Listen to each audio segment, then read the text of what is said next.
Bisakah Allah menciptakan Tuhan yang sama seperti Dia? Ini sebetulnya pertanyaan kufur. Tidak boleh bertanya seperti ini. Bisakah Allah punya anak misalnya? Bisakah Allah punya istri? Ini pertanyaan sebetulnya kufur, tidak boleh. Tapi ada yang memunculkannya dan kita harus bisa jawab.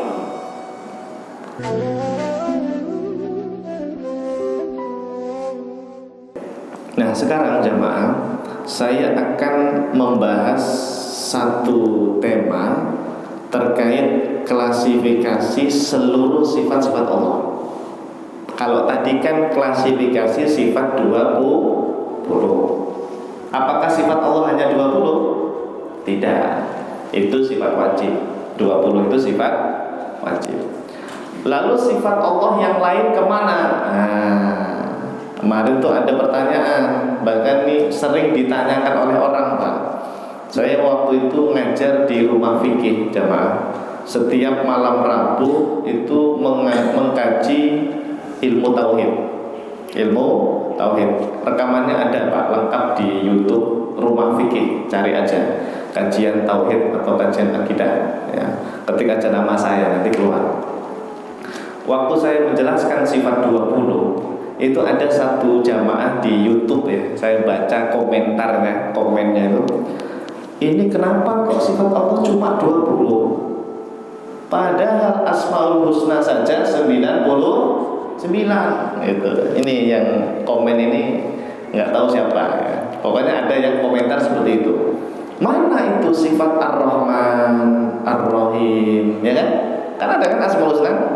Ya Allah, ya Rahman, ya Rahim, ya Malik, ya Quddus, ya Salam, ya Mu'min, ya Muhaimin, dan seterusnya.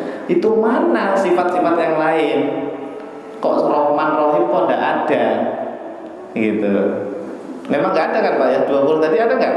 Rahman, Rahim tidak ada. Berarti kalian menolak sifat Allah. Waduh, begitu ya. Berarti ini ajaran sesat ini. Ini ajaran nggak bener ini. Sifat Allah kok cuma 20. Nah, ini Pak yang bertanya ini sebetulnya ngajinya itu belum khatam, belum tuntas. Kenapa? Karena dia baru tahu sampai sifat wajib. Padahal para ulama kita itu juga membahas ada namanya sifat mustahil atau nomor 3 nanti namanya sifat jaiz. Kalau seandainya dia ngaji terus sampai sama saya di rumah fikih sampai khatam, bakalan tahu. Sudah saya bahas semua sebetulnya itu. Dianya itu mungkin nggak lihat di kajian-kajian berikutnya itu. Ya. Dia baru tahu sifat wajib. Ya. Nah, jadi ini Pak, kenapa kita sampaikan supaya orang-orang tahu bahwa kita yang bermadhab Asy'ari dalam ilmu akidah tidak menolak sifat Allah, tidak. Lalu kemana sifat yang selain 20 itu? Nah, ini kita terangkan ya. Pertama namanya sifat wajib. Apa itu sifat wajib? Maknanya pasti ada. Ingat, kalau ada kalimat sifat wajib, wajib di sini maknanya apa Bu? Ada, pasti ada. Maksudnya apa?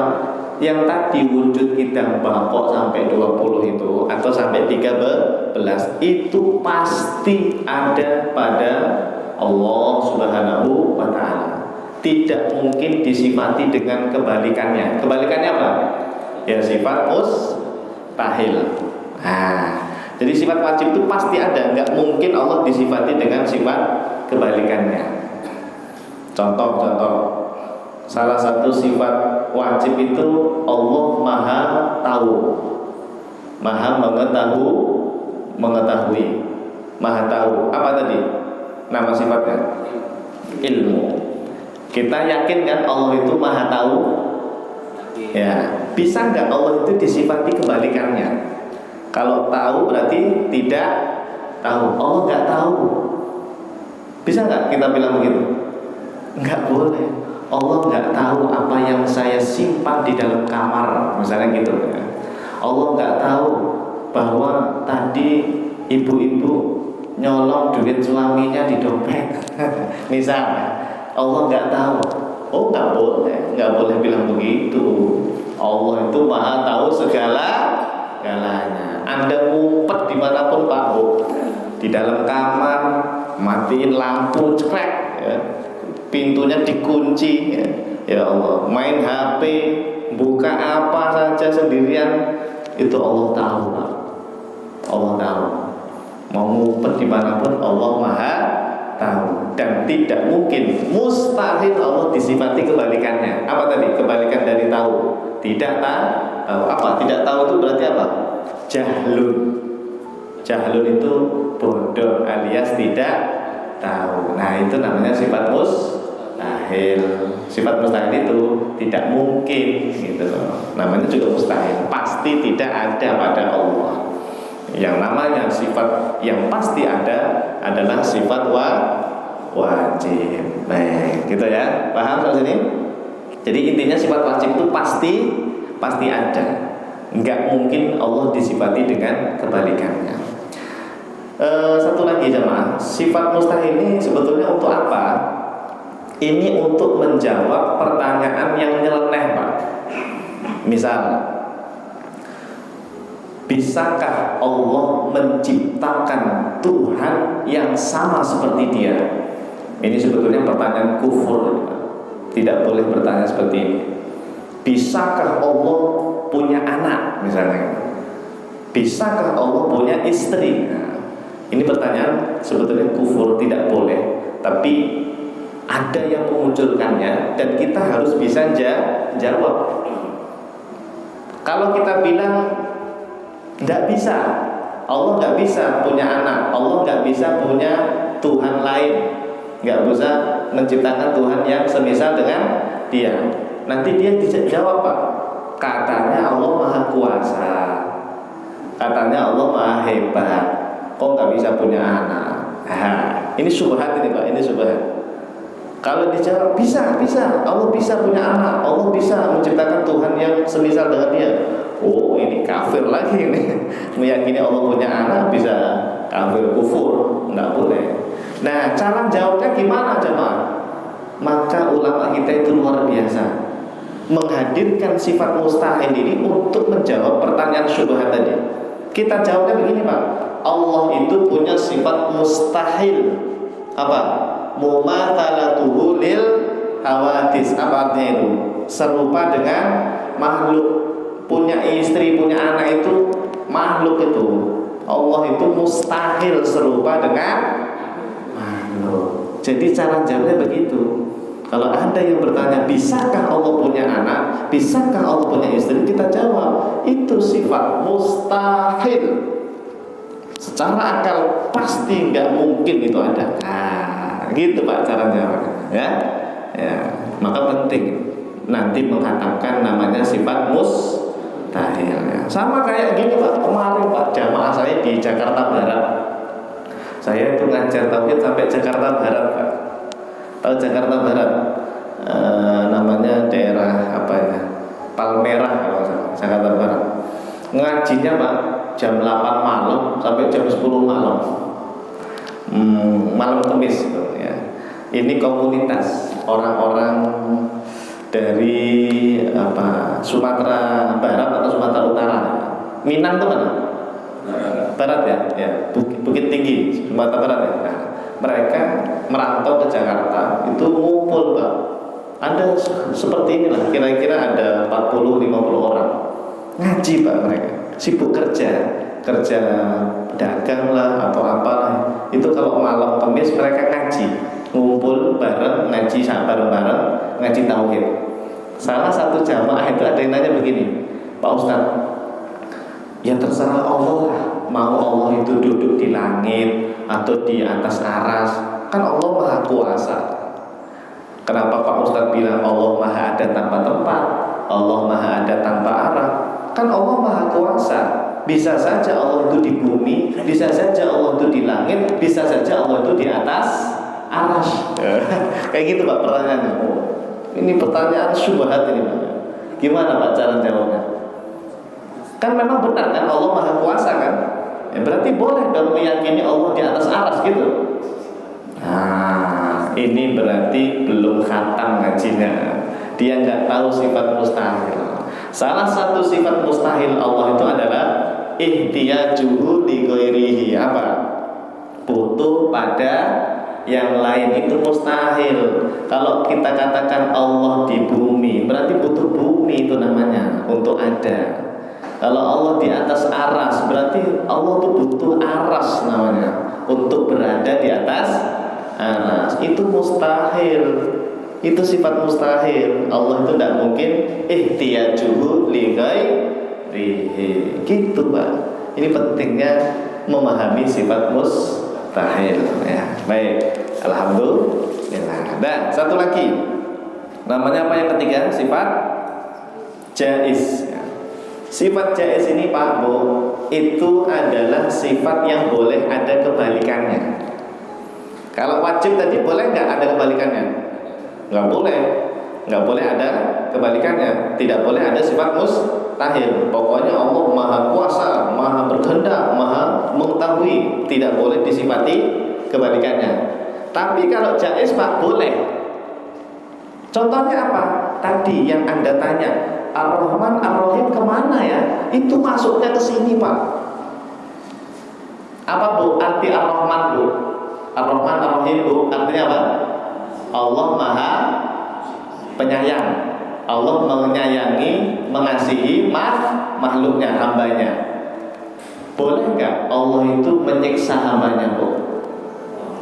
Boleh. Buktinya apa? Orang kafir nanti disiksa nggak di neraka? Disiksa. Berarti Allah nggak Maha Penyayang dong? Oh, nggak bisa. Allah itu Maha Penyayang, tapi ingat Allah juga Maha Menyiksa. Terserah Allah mau menyayangi umat Islam, terserah Allah. Mau menyiksa umat orang kafir, terserah Allah. Itu namanya sifat jaiz.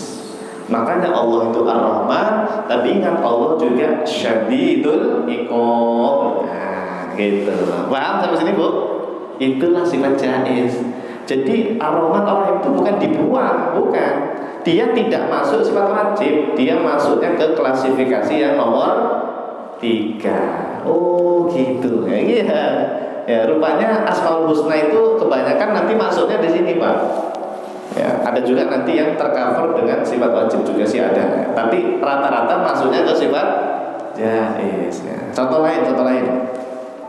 Allah itu Al-Wahhab Ar-Razzaq, itu ada kan? 2 baris dari atas. Al-Wahhab Ar-Razzaq. Apa Bu artinya Al-Wahhab Ar-Razzaq? Allah Maha memberi. Al-Wahhab atau Ar-Razzaq, Allah Maha memberi rezeki. Anda berdoa, ya Allah berikan saya rezeki yang melimpah, uang 1 miliar misalnya. Berdoa, terus tidak dikabulkan oleh Allah, boleh nggak Allah tidak mengabulkan doa Anda? Boleh, terserah Allah. Kenapa?